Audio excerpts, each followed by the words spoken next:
I forgot to start recording, so that was a good reminder. We have our YouTube channel where you'll find all of our meetings. We do record them.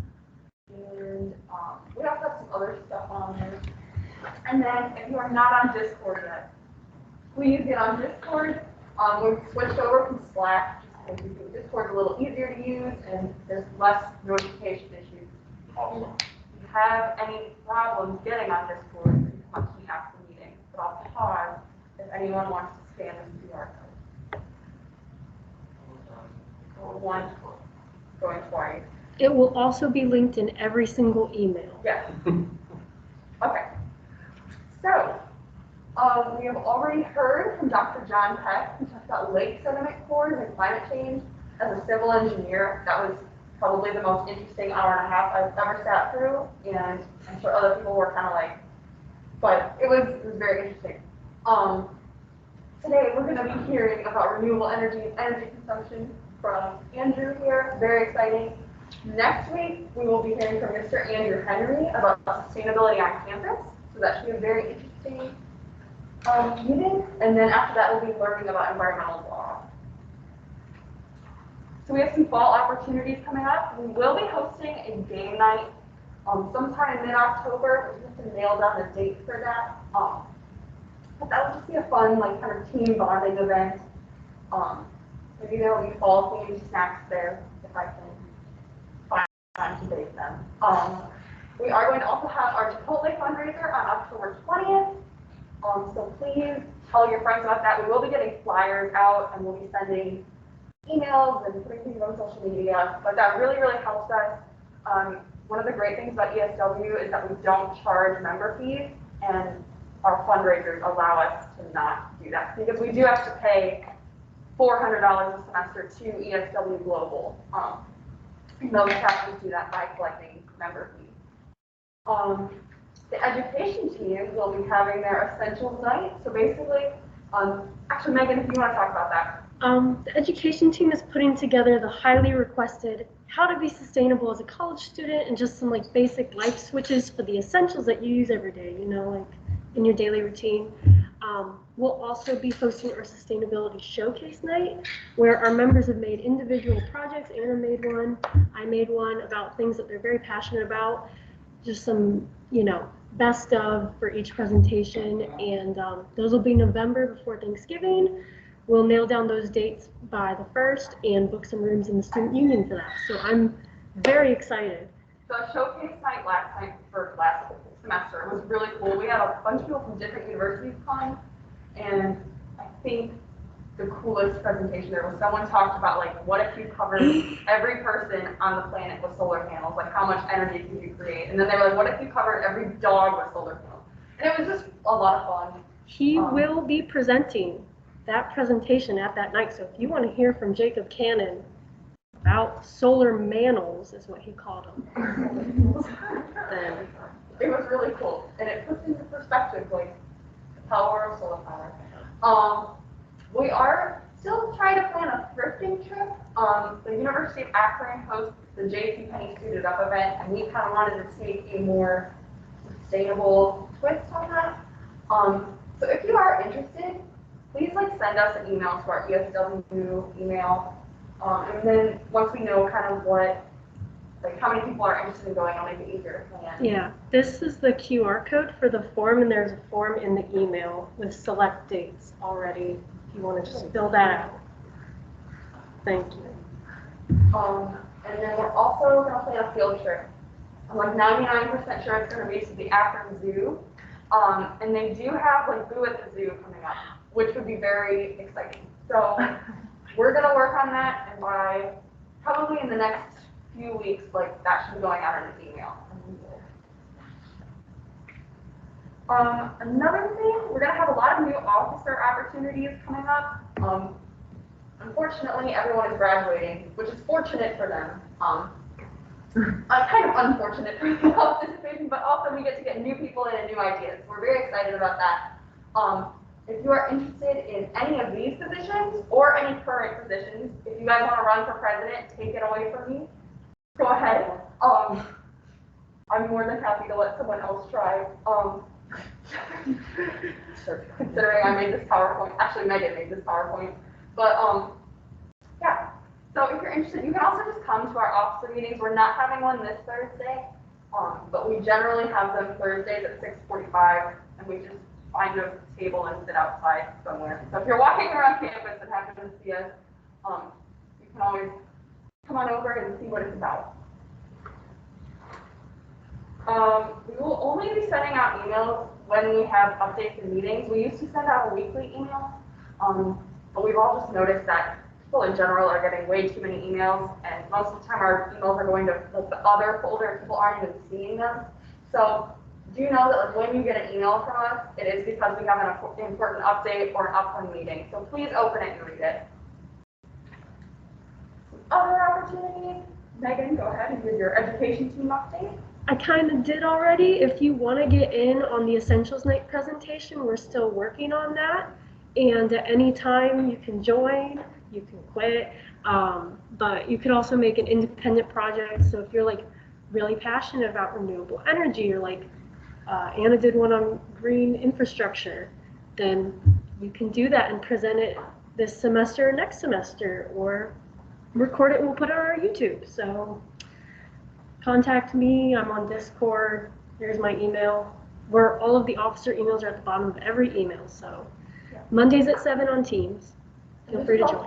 A really great resume booster. I know that the career fair just ended for engineering students, but you know, just being able to say like I created like this whole like research project and then presented on that, I feel like that's very valuable to companies because there's this kind of stereotype engineers don't know how to communicate or talk.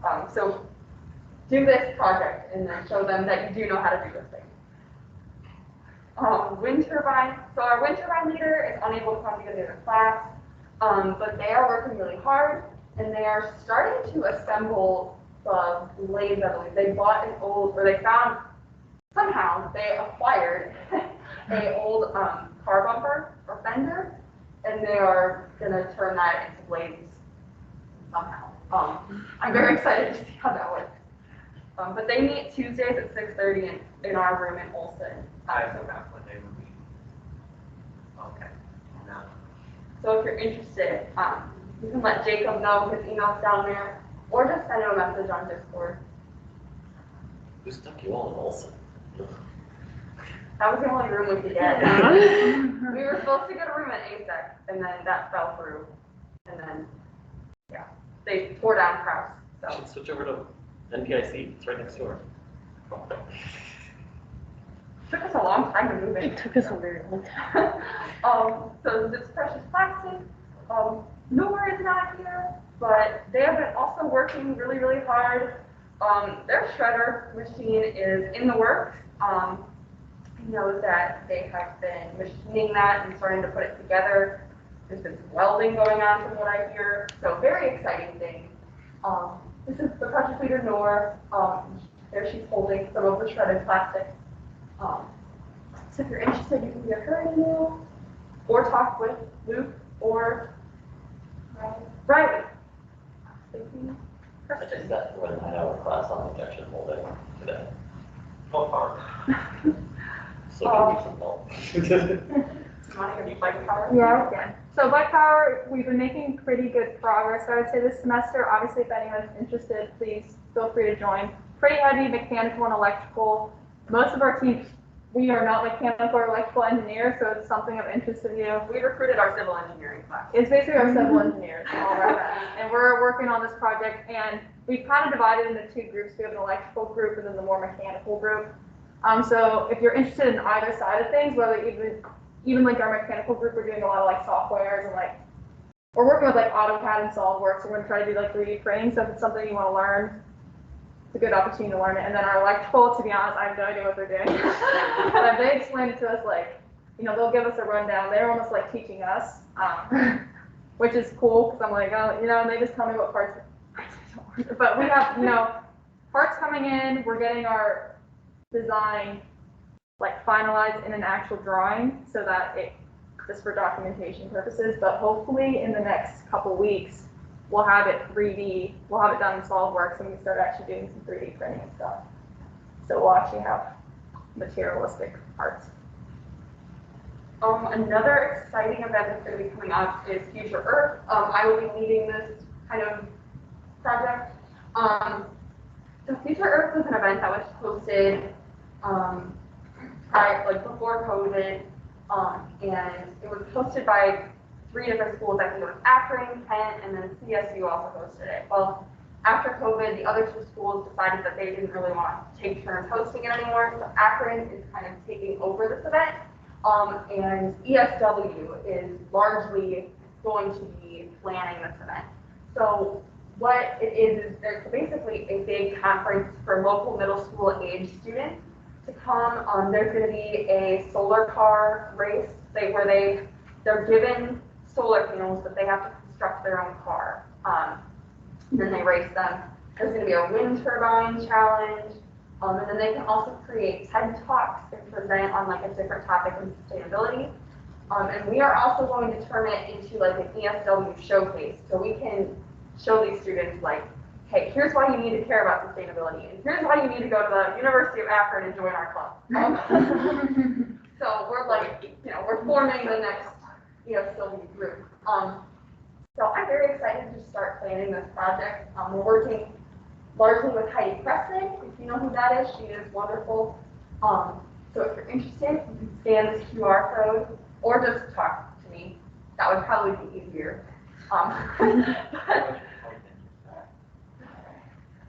And coming up next, our Trolley fundraiser is thrift shopping. We do have carpooling available for off-campus events, by the way. And then, without further ado, I'll turn it over to our speaker today, Dr. Knoll. He's going to be talking about energy. Thanks for the introduction. I guess I could have left your bio up there a little longer. That's fine, I can just talk. There you are. Cool. Stage is yours. Thanks. All right. So, my name is Andrew Knoll. I have been an instrumentation scientist here at the University of Akron for about 3 years. And I started teaching one class in the honors program right before COVID started. I started the semester spring of 2020, so that was fun.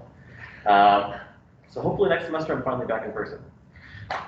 And for the last 3 times in a row, I taught it on energy and society. So I'm kind of just going to give you a couple of highlights from my class here. And I haven't decided what I'm teaching next semester yet, but I am doing another honors course. Okay.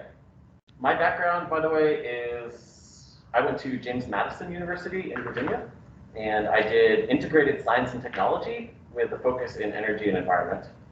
And then I went to the University of Maryland, College Park, their material science program.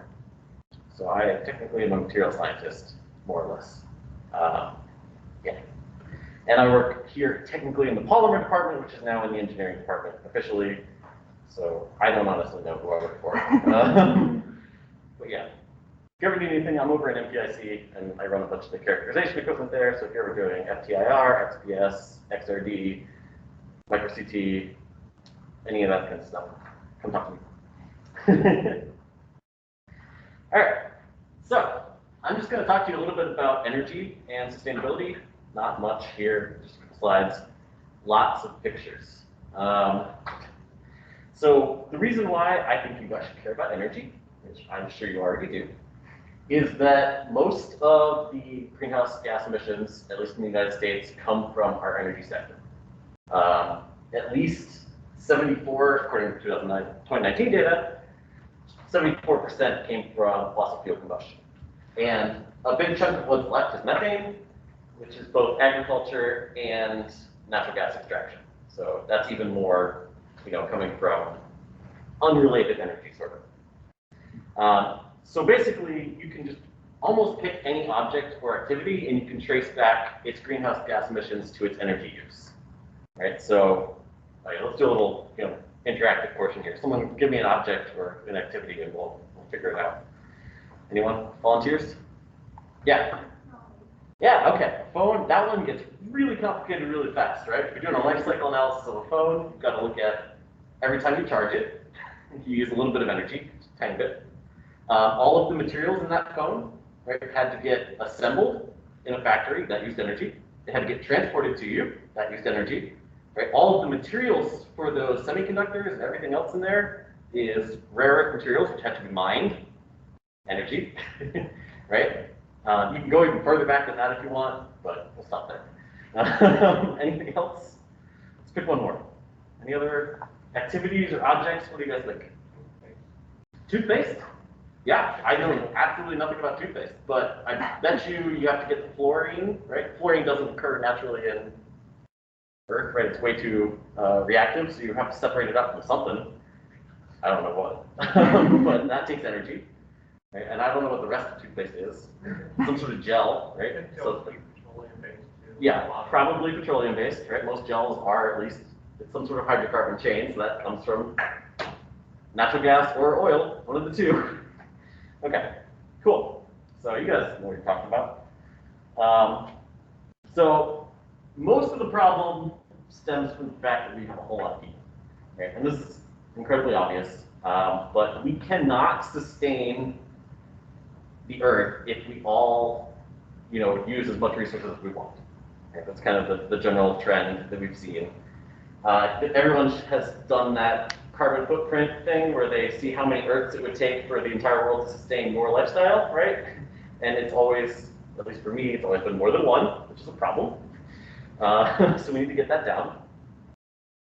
And similarly, right, our energy use has exploded in some sort of similar exponential curve, right? This one obviously is a much shorter time period.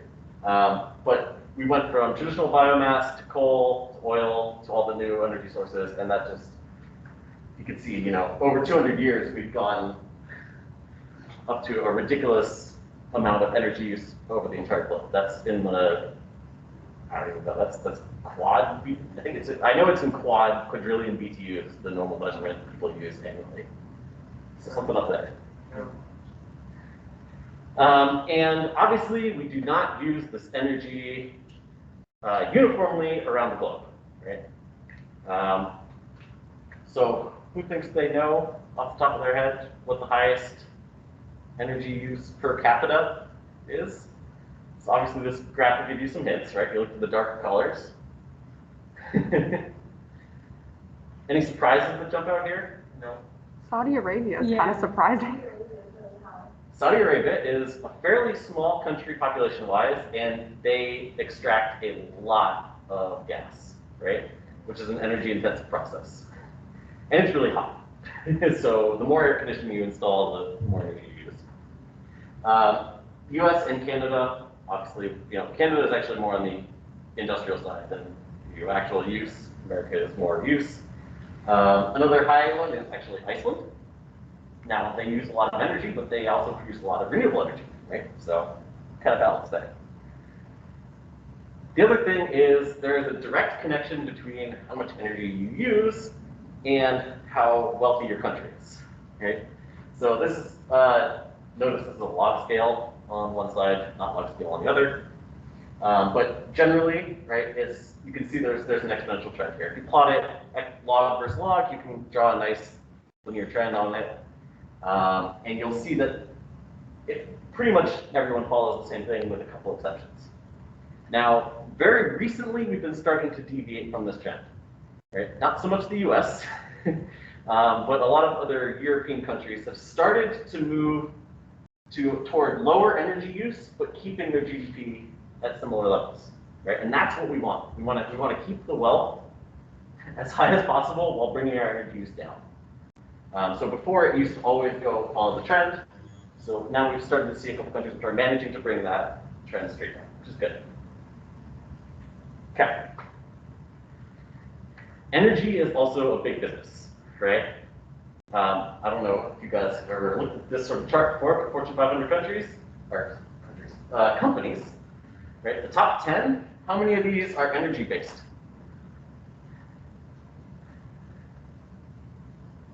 So if we don't count automobiles, which is questionable, we don't count retail, then everything else on here is oil or energy-based company. And this is not a unique year. Now, 2020 didn't look quite like this because COVID and other stuff, but every year before this, there's always been at least 5 energy companies. So it's a huge business. All right, so what do you do that causes greenhouse gas emissions, right? We talked about this a little bit, right? They go into everything you do. Some things contribute more than others. Now, oftentimes, driving is one of the bigger things. We know this from the data, and this is US data. So it depends on where you are. We have a really crappy public transportation system in this country. Everything is you're expected to drive there. So we tend to do a lot more emissions than other countries. This is also the US, right? So generally, most of our greenhouse gas emissions come from industry, electricity production, and transportation. Your personal CO2 production is typically pretty small, right? I mean, obviously, everything you do to reduce it is good. But generally, I think what I want to try and focus on this is that if you want to make a really big change, we kind of need to target these 3 big ones, right? Okay. So, what are our energy options? How do we produce electricity? Any? I mean, this is obviously types of energy, right? Which ones of these do we use, though? We don't use all of these, right? What do we use to get our electricity in this country? Go ahead, name. Anyone? Guesses? Well, one of them just nuclear energy there. Yep. Nuclear power plants. Nuclear fission, right? So splitting atoms, yep, that's one of them. Any other? What else do we use? Mechanical, right? Mechanical energy, okay, but where's that energy come from? What's the source? From burning coal. Burning coal, burning oil, burning natural gas, those all pretty much count the same thing, right? And those are all fossil fuels. Excellent, yeah. Any other sources? We have probably the water-based sources. Don't we have like some of the dams? Yeah, absolutely. Hydroelectric. Yep, hydroelectric plants are dammed rivers usually, and you just use falling water, right? That's a great renewable resource. Any other renewable sources? You guys, I know you guys talked about one. You've got solar out west a lot, Yep. some wind turbines. Yep, excellent. Okay, so that's most of them, right? That's pretty much everything we use in this country, right? Yeah. So if we break down, this is total energy, so this includes you driving, right? If you look at just electricity, then you won't see petroleum on there. So the total energy use for 2020, oh, I updated it, cool, is about 35% petroleum, so that's almost over a third, right, is your oil. And then we're up to 34% natural gas, that one's been going up a lot recently. We're down to 10% coal, which is good. Nuclear, we're at 9, right? And then everything else is that 12%. So all the renewable energy we get is in that 12%. Of that, the biggest section used to be hydroelectric, and for the first time this last year, wind overtook it, which is really cool.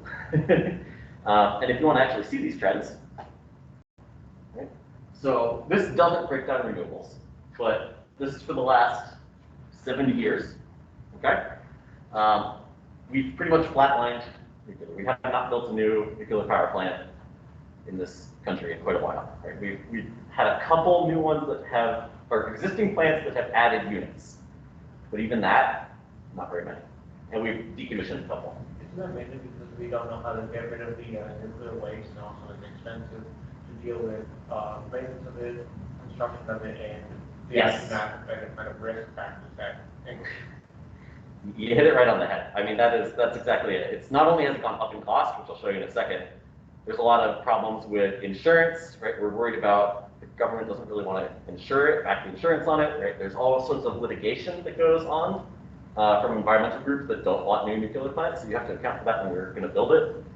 All sorts of stuff like that. I think it's a fascinating topic. I could talk all day on it. Anyway, we've had a great drop in coal. Right? This is an excellent trend. The reason we've had such a great drop in coal is because natural gas became really cheap, right? So when we've cut coal, we've greatly increased natural gas. Why have we greatly increased natural gas? Anyone want to take a guess? In the last, so this started in about 2005. Probably cheaper. Yeah. For what technology? I don't know. Who's Fracking. ever- Yeah. Who's ever heard of fracking? Not civil, I don't think. Yep. So in 2005, the government passed a law that said that all fracking is exempt from the Clean Water Act. And after that, it was called I think it was called the Halliburton Clause in the 2005 Energy Act. Sneaky bastards. All right. So this is kind of how we've looked in the trend going so far. Okay. And this is, that was the U.S. This is global. Right. So global, we saw a big increase in coal in the 90s, mostly from China and other developing countries. And even that overall has flatlined, right? So that's about 0 overall percentage in the last few years. Oil's gone up a bit, natural gas has gone up more than that. But the biggest increase by far is renewables. So this is good news, right? The fact that we're seeing renewables increase this much, almost 14% in the last 5 years. That's huge, right? That's global. So that's an excellent trend. We have not seen hydro go up as much. Does anyone know why? What's the problem with hydro? We need a water source. Yeah, we've already dammed all the easy water sources, right? So, there's talk about building a new super one on the Congo Basin, but no one's been funding it yet. It would be even bigger than the Three Gorges Dam. There's also thoughts on generating electricity from waves and stuff, but still that's. Yes, that is an insignificant amount yet because it's Yeah. so expensive, right? There's no easy way to collect that energy and then transport it. I mean, it has to be quite durable, and it has to also make sure it's like safe for people and. There is a new technology that's emerging called run-of-river hydro. So instead of having a big waterfall that you think of, right, like the dam face where you back up the reservoir, you just build a dam that uses the regular current of the river and turn the turbine in that. And those can actually be reversible. So if you build it on a very strong tidal river, you can get the current going both ways. There's only one of those in France at the moment, but yeah, it's a pretty cool idea. They're actually upgrading some of those. All right, so we all know renewable energy is good. Fossil fuel energy has its problems, right? One of the biggest problems is that we have a limited amount left. All right, so the estimates right now are for oil and natural gas. We've got about 50 years left at our current reserves. That means that if you only count what is, easily accessible, right, or accessible at current prices, right? Because if it gets super expensive, then it becomes worth it to look for new reserves and try crazy things to get it out of the ground. But at its current, price level, we've got about 50 years left. That's within your all's lifetime. Maybe mine. That's so insane. Depends on how much I drink. But right, so this is a problem, right? So we know that we're going to run out of this. Coal we've got longer, but coal is a bigger problem, right? Because if we actually use that much coal for the next 114 years, we've got a much bigger problem on our hands than just running out of coal. So someone's actually estimated this, right? This is the temperature rise in Fahrenheit if we use up each of those reserves. So this is additive, right? So if we use up all of our coal resources, that adds 8.5 degrees Fahrenheit to the global temperature. Sorry, it's so hot. Yeah, I'm complaining. It's October. It should be cooler than this. And I just had to sit in an unair-conditioned room for the last 9 hours learning about injection molding. So I'm grumpy. But yeah, so basically, if we use up our easily accessible ones, right, that's a modest 4 degrees Fahrenheit, but that's not coal. Right? Well, that's coal partially, but this would be much easier accessible just if it goes up in price. If we do that, that will easily lead us onto the what's called business as usual. Has anyone ever heard that term? Right? Business as usual climate trends. That's where we just keep increasing and using what we can get out of the ground. That's how we end up at 4 to 5 degrees C warming. So in order to get to any of these goals, we can't use that fossil fuels in the ground entirely. We'll kill ourselves. Right? Okay. Specifically, this is why, right? Each energy source has some amount of carbon dioxide that it emits, right? Even hydropower, even solar, right? They have little bits in the getting the materials and the construction process, right? So, but they're significantly smaller, right, than anything that's fossil fuel, right? Coal is by far the worst. These red dots are what we bring it down to if we implement carbon capture and storage, which would drastically increase the price of it, and it's already not competitive. So this is never going to happen. So anytime someone tells you that, oh, we just need to do carbon capture and storage with coal, not going to happen. It will cost double what solar will. It doesn't make any sense. Okay. You know, oil, you can't capture carbon with oil, right? Because it's every car spread out over everywhere. That just can't happen. Honestly, yeah, like wind and solar, those are where we need to move to. And there is some really good trends, all right? That was fun. This is the price of photovoltaics over the last 10 years. That is a crazy exponential trend, right? 10 years ago, it was almost 0.4. Now it's down to 0.05. I think that's, I don't even know, that's a ridiculous, it's a factor of 8, right, reduction, something like that. I can't get math in my head. Yeah, so, this is also, does anyone know what concentrating solar is? What's the difference between photovoltaics and concentrating solar? I'm guessing concentrating solar is using some kind of lens to focus it onto something like a double surface or... Yep. Yeah. You either have a whole bunch of flat mirrors on a desert, you shine it onto one point in a tower, or you have like parabolic curves with the water running through the parabola. Right? But it now costs a lot more than just regular photovoltaics. Photovoltaics are a lot less involved. You can just grab one and stick it anywhere. So this is a really great trend, right? And onshore wind also, like, has just been decreasing. So that's really great. This now shows you the price trends similar, right? Data set, slightly different way to calculate it. But right, this is now shows you with some of the fossil fuels. So we've got coal is actually significantly more expensive than most renewables.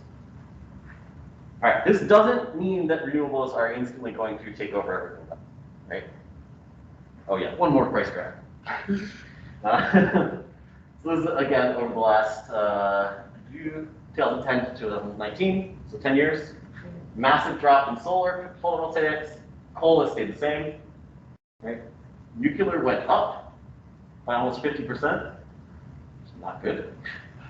What happened in between this period and this period? What happened after the year 2010 and before the year 2019 in the nuclear field?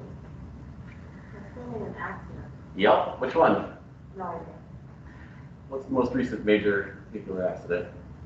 Oh, the tsunami one. Yeah, the tsunami one. Japan. Fukushima, Japan, right? I was about to say Chernobyl. Chernobyl was 1986. Yeah. on my mind. So. Yeah. But it was Fukushima, Japan, right? And after that, there was a bunch of new worry about installing nuclear energy, right? It was a big problem. But every other source has gone down. Excellent. All right. So the only other problem, right? The reason why we can't instantly switch to all renewables is something that starts with an I, right? Anyone know what the big problem with renewables is? I get the second letter. Well, you're asking a lot. Incorrect? I-N, no. What? Sort of. It's actually intermittency. Okay. Does anyone know what that means? It's not a reliable Yeah, yeah. source all the time, 24/7. Yeah. The sun doesn't always come out, the wind doesn't always blow. That's what we call intermittent. And this is a problem because we expect to get our electricity instantly when we need it. Right? We actually have our electricity system built in a way so that we always have some amount of electricity going. It's called base load. And then when you turn everything on in the morning, right, the electricity demand goes up. And if it's a summer day, it peaks in the mid-afternoon. And if it's a winter day, it peaks, has a double peak on either end of the day, when you wake up and when you get home. And so we need to be able to provide that electricity, when people demand it. Otherwise, they get mad. Just look at Texas over the winter. That's just by design overall. Oh, yeah. So this is, one example of what we could do, right? But again, you can now only use solar in the middle of the day. Right? So you need to either find a way to store that energy, or you need to come up with some other way to do baseload. That's pretty much it, right? All right, so I have like 3 slides on what I see as the future, right? What we need to solve in this field.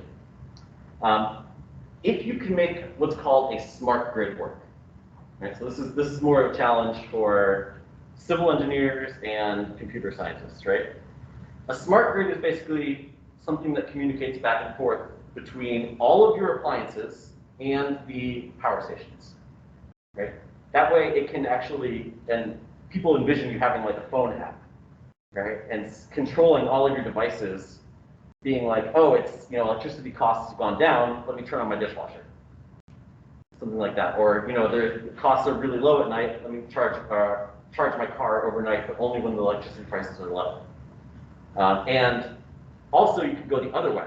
If it's super peak hours, right, and they need that extra electricity, let's say it hit 110 degrees somewhere, they can actually draw electricity out of your car, right, and pay you for it, and then recharge it later if you don't need it. So this is the idea behind a smart grid. Now, it would take a lot of adjustment, right, and we don't have it set up yet. Right? There's no infrastructure for this. Our electric grid is incredibly stupid. If we don't provide the exact right amount of electricity within a couple seconds of the demand, the whole thing dies. So it's yeah. This is a huge infrastructure problem, right? And this is the goal. The other thing, and I might be slightly biased here, is we need materials research, right? Totally didn't go to get a materials degree. So, some of the stuff that we're using for renewable energies could be made better, right? There's some toxic materials in there, there's some rare earth metals, right? And there are options, if we research them, to replace those, right? This is not the only technology where we're going to have, right? This especially applies to batteries, solar panels, plastics, right? Making biodegradable plastics and stuff like that.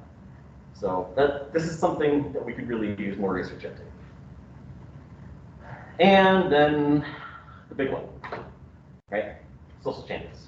The easy ones are the energy efficiency things, right? Things that you can do to reduce your energy use without any problem, right? Like remembering to turn off your light bulbs, right? When you're not using them, stuff like that. That's just, we call that the low-hanging fruit, right? That's the easiest thing to do. Next up is replacing stuff with better energy efficiency, right? So maybe doing a heat pump instead of a traditional heater, cooler, right? It will save you money in the long run. It usually costs more upfront, right? And that's the big problem. So in theory, if we can increase incentives, that'd be great. LEDs are a no-brainer, by the way, right? Like, there's absolutely no reason you should ever buy an incandescent bulb. You're just throwing away money. Okay. And yeah, nuclear fusion is a long-term goal. This is not going to happen quick enough to replace fossil fuels for baseload. It's probably at least 50 years away. And like I said before, we don't have 50 years. So eventually, this technology might take over for baseload power. And if that happens, that makes our whole life a lot easier, right? Because then we can just use renewables for peaks and whenever we have extra, and we can just get a nice constant base load from fusion. Yeah. So is nuclear fission what's currently used? Yes. Okay. So fission is splitting atoms. It leaves a lot more dirty stuff. The stuff you split that's left over has too many neutrons. And it wants to get rid of those neutrons, and it does so by being super radioactive. When you fuse stuff together, right, if you take tritium and deuterium, you get helium and one extra neutron. That helium is just normal helium. It's not radioactive. So, you know, it's almost no waste, right? Okay. These are some of the technologies that they're working on, by the way. ITER is the big one to watch. They're building it currently in France? Is that France or Switzerland? It's right on the border. I can never remember which country it's in. This thing's huge. It's like one of the biggest buildings, and you should look up do we have any electrical engineers in here? Look up the strength of the electric field that they're using in that thing. It's ridiculous. And the amount of materials and the amount of energy they have to put in to just get it to actually fuse. Are those things behind it like floors? Yes. Oh. Yeah, these that are is all huge. floors, and they're big floors too. They all have industrial equipment on them. So this thing will be at least 10 stories tall. Yeah. I think there's like a Washington Post video on it, like they did it like deep dive into the building. That's really cool. Yeah, they should. I mean, if you could find it, so Yeah. yeah, it's a really cool thing. It's super behind schedule, way over budget, typical, normal stuff. This is kind of the biggest interesting side competitor. It's called a stellarator right now. There's one built in Germany. And basically they did a computer model to figure out the best way to actually twist the plasma field to make it more stable. And then they built it, and it looks really weird. But they've been doing some good tests, initial tests for this. Again, though, it's going to be a while before it comes into play. So it's kind of the long goal. So basically, no single silver bullet, right? We've got some really great trends with renewable energy. Prices are coming down, right? We just need a better way to implement them, and we'll be pretty much there. But every little bit we can do will help, right? If we can reduce that load, that's that much easier. Do what makes sense locally. Right? We have a lot of wind resource here, less so on solar. Cleveland's like the worst. I live in Cleveland, by the way. Cleveland's like one of the worst cities for sunlight. There is, but even there, they're building solar panels because it's so cheap now. And then, focus on the lowest cost fixes first, right? Which you can do cheaply, it's better. Just put a price on carbon. We just put a price on emitting carbon the free market will fix half our problems within 10 years. Anyway, that's it.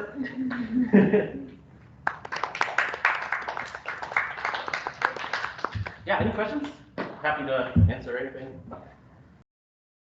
Do you know anything about the Cleveland offshore wind turbine project?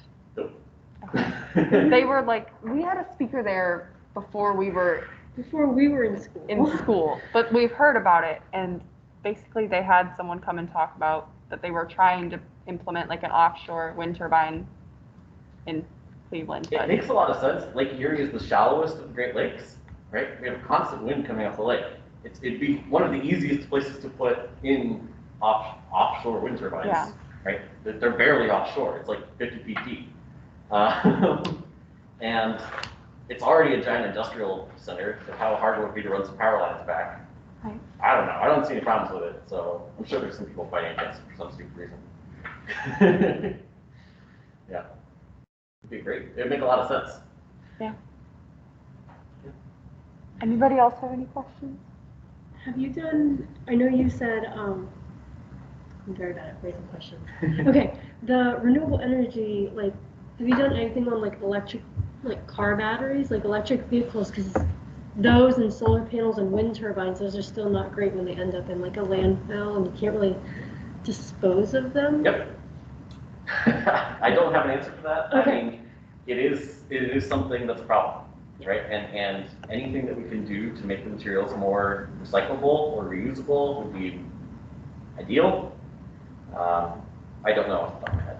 I'm sure there's a lot of research that's going on into that because everyone knows it's a problem. Right. It's just, it's a tricky thing to do, right? Could you sign in real quick before you leave so we can do cover tracking? Thank you. I guess. Source will get mad at us if Source we will don't. get mad at us. But yeah, I mean, that is a big problem, right? And also, I really like the idea of, like, you guys are building that wind turbine out of carbon work.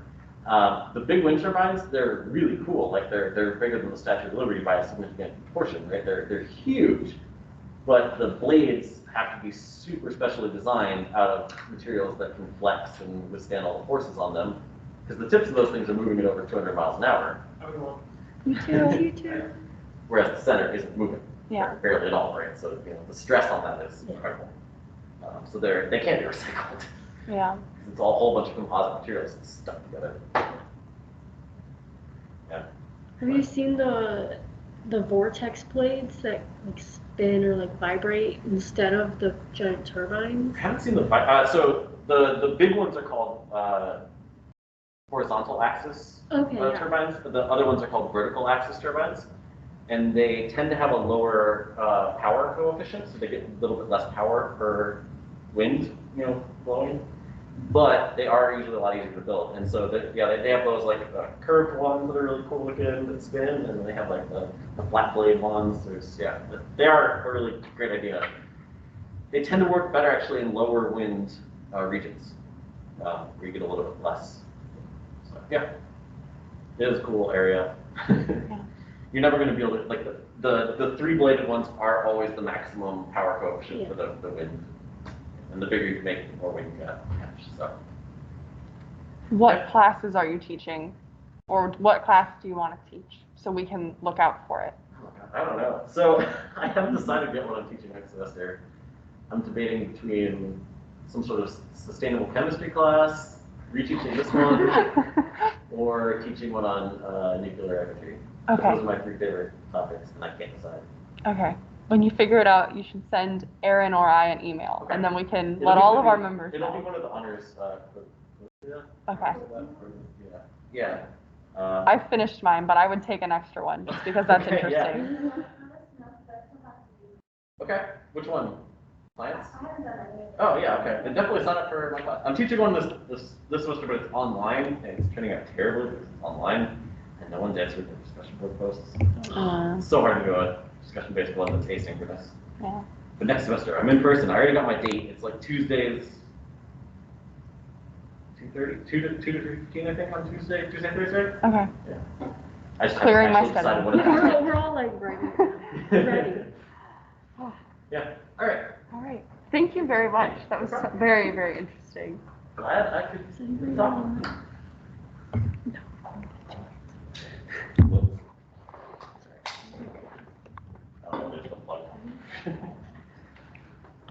I would be happy to help out with some of the projects too. Okay. Help. We will not turn away help. Yeah. Is there anyone in particular that? I mean, I'm always interested in education because I love teaching. Yes. I just spent 9 hours